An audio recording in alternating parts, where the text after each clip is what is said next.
everyone, welcome back to Mad About Cards and Crafts. Today I have a boy's birthday card featuring several Lawn Fawn products. Let's jump into the products that I'm using today. I have the brick stencil. This is a 6x6 stencil. The little dragon, I'll be using the sentiment from this set. Really high five. I'll use one of the sentiments, the birthday hats, balloons, and gifts. From Crazy Antics, I'll use two of the mice. Den Sweet Den, I'm going to use a majority of that stamp set. And then I have from Ellen Hudson, S'more the Merrier. This was the original release. Of course, Lawn Fawn has since released their own version. And then we have Bubbles of Joy. I'll be using one of the mice from that set as well as the bubble wand.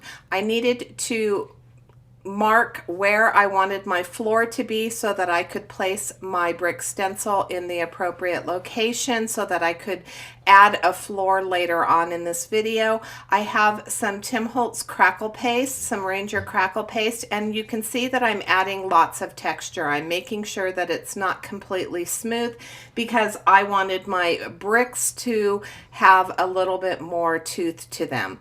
I let that dry for about 45 minutes and I came back and I'm going to add some more of that crackle paste over to the right side.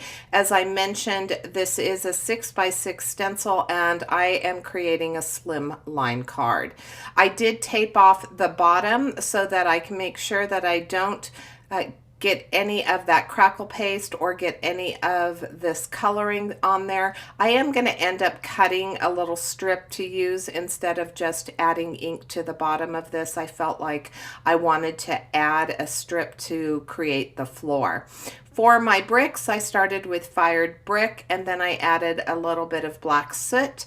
I'm adding some Crackling Campfire, and I just thought that it was a little bit too orange, so I'm going to cover that up a little bit with some Vintage Photo and then add a little bit more of the fired brick to the background. As the paste dried, you can see that I have that nice crackling on those bricks. For the tent, which came from the Build a Campsite die set, I cut it out of army green or an olive green cardstock, and I have added some foam tape to both areas. So there's 3 pieces for this tent. This is the second bit of foam tape that I've added. When I turn this over, you're going to see there's a little front flap, and I added foam tape to that as well. I should mention that this certainly is not a card that I would mail. It's pretty heavy after putting the crackle paste on and adding the dimension and everything, all the layers that I add to this. So I would definitely put it on top of a gift and bring it to the birthday party. I wouldn't stick this one in the mail. I've stamped all of my images out onto my Copic Express It paper. I'm going to do some Copic Coloring. I did use my Brutus Monroe Raven Black ink, which is both Copic and watercolor friendly. I'm starting out with my bears. I am going to color them with my darkest color for the shadowing of E74, blend that out with an E71, and then finally I'll add my highlights with an E70. For my guitar, I have the colors on the screen. I believe I used an E15, 13, and 11. I will end up bringing in the E17 for the center section. So for that little wood, I thought that it needed to be a little bit darker and have a little bit more contrast compared to the base. I used the E17 and the E15 for the muzzles on all of my bears. So I colored all of the bears and all of the mice the same. I'm laying down a layer of color with my W1, and then I brought in an W5. I'll blend that out with a W3, I believe, and then I'll go back over that with the W1. And again, all of my mice were colored the same way. Off camera, I did add a little bit of pink to the cheeks and to the ears. For my lamp, I have an R89 I'll blend that out with an R29, and then for the highlight, I'll use an R27. I'm going to continue with these colors throughout the card to add a little bit more of that olive green to my card. I'm going to color up some of the books, and the colors, the markers are on the screen. I believe they're the BG90 markers. And that's just going to tie in a little bit of that olive. So my colors on this card, I kept them pretty primary. So I have green, red, and yellow. Those are the primary colors that I used. My thoughts behind this card, I wanted to talk about that just a little bit. You know, boys' birthday cards sometimes are difficult to make. I happen to have boys, grown boys, but I find that they're super easy for me, but for somebody who has a girl or who really likes pastel colors, it can be a little bit daunting or a little bit challenging to wonder what to create for a boy. I thought this slumber party idea was super sweet. We used to have slumber parties with our kids all the time. I'm going to build my scene into sections. So you have a lot of times at a slumber party, if you've had one or been to one, you know, you have the really calm kids who just fall in line and everything is you know, they follow all of the rules. And then you have a few that are a little bit more active. And so I thought that I would divide this up into a couple little scenes. As I mentioned, we're going to have the quiet section, we're going to have the mayhem section, and then of course we're going to have the nice owl over in the corner. That's the daddy owl, and he's going to play a little bit of music to try to calm down the little rascals that are getting out of control. Once I get all of this colored up, I will take it over to my brother's Scan and Cut, and I am going to cut it out using that Scan and Cut. I'm going to add some highlights. That's one of my favorite things to do with especially my critter stamps. So I think that it adds just a little bit more character and detail. I believe I'm using my number 8 Jelly Roll pen, and I'll add dots and little lines just randomly throughout this card. Right here, I'm going to mess this up. I'm going to show you, you can kind of wipe it while it's still wet, and if you have a Tombow sand eraser, it will take off any of the residual white ink so that you can go back over it again. You just have to be pretty quick. You can't let it dry.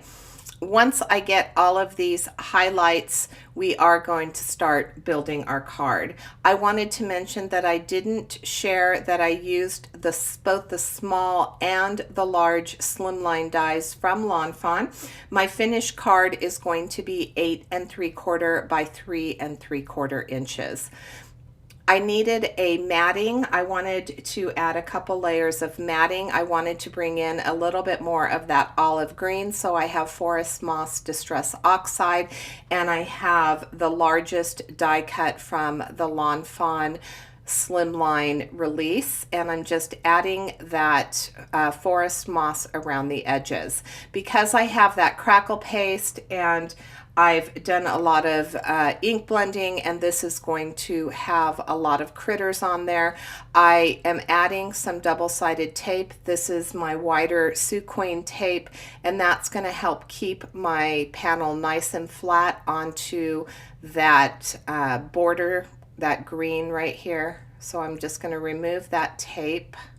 I'm going to burnish it just a little bit because it wasn't quite sticking all the way down. Once I get the release paper off, I'm going to center it on this layer.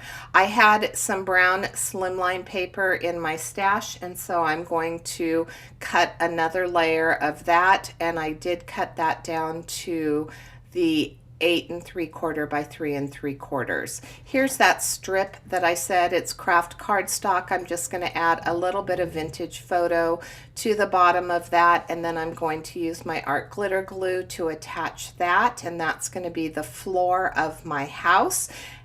There's that brown piece of cardstock that I mentioned before. This is going to be a landscape top folding card. I want to preface this scene building right here. Because I have the crackle paste down, I'm going to have to be a little bit more patient with the glue because it is going to take a little bit longer for that glue to adhere, especially to that crackle paste. So the floor is not an issue, but it is the crackle paste that's going to force me to hold these images down just a little bit longer to make sure that I get the adhesion that I'm looking for. I have my little books and lamp in the corner. There is the papa that is playing some music, trying to calm these little babies down. This is the mama bear that's reading a story over on the right hand side, and that's going to be our calm kid section. So there's going to be a couple mice that are just quietly listening to the story. And then I'm going to glue down my tent, and I have one of the sleepy bears, and I'm going to add my little sleepy bear. Well, first I'm going to add my mouse to the outside. And my thought with this mouse is we're going to have a sleepy bear in just a moment inside the tent. This mouse does not like the fact that the sleepy bear went to sleep already. Maybe this is the birthday boy. And so the mouse is going to be a little bit of a troublemaker and is going to disturb that little bear by blowing bubbles in his face. Now, when he fell asleep eating his chips. You'll notice that I have the chips over to the right hand side. I'll add those to the inside of the tent with my little sleepy bear. There he is, and I think this scene is coming together just adorably. I'm going to lift that up so I can tuck those chips in. And then here is the crazy one. So this mouse, maybe it's the brother of the other mouse, has decided that he is going to jump on top of the baby bear because, of course, we need to wake him up, as I mentioned before. I'm going to add some foam tape in some of the areas. As I mentioned on the tent, there's 2 layers of foam tape, so I did need to add a little bit of foam tape to that mouse that's popping over the top of it. And then, of course, we can't have a birthday party without party hats and balloons. And again, I stayed with that red, green, and yellow combination to keep everything cohesive. I'm going to add the hats over to the bears on the right-hand side and the mice. So Mama Bear is going to have her little birthday hat on, and then, of course, the mouse that's going crazy is going to have his, and then we're going to add these little balloons and we'll start working on our sentiment. So for the sentiment, as I mentioned before, it came from the Little Dragon set. Part of it came from the Little Dragon set, and I'm going to stamp that using some VersaFine ink, and then I am going to just use my paper trimmer to trim down the sentiment so that it fits eventually right there. I'm going to try on the other side, and I don't like it. I think that that's a little bit busier on that side. So I'll use my reverse tweezers to hold it while I add some glue, and then I'm going to add it to the outside of my card. I'll attach this to my finished card base, and there's the inside. It says, "May your day be filled with adventure. Happy birthday." And that finishes off my card for today. So I hope that you enjoyed this video. If you did, please make sure that you give it a big thumbs up. Thank you so much for watching. Until next time, have a fabulous day.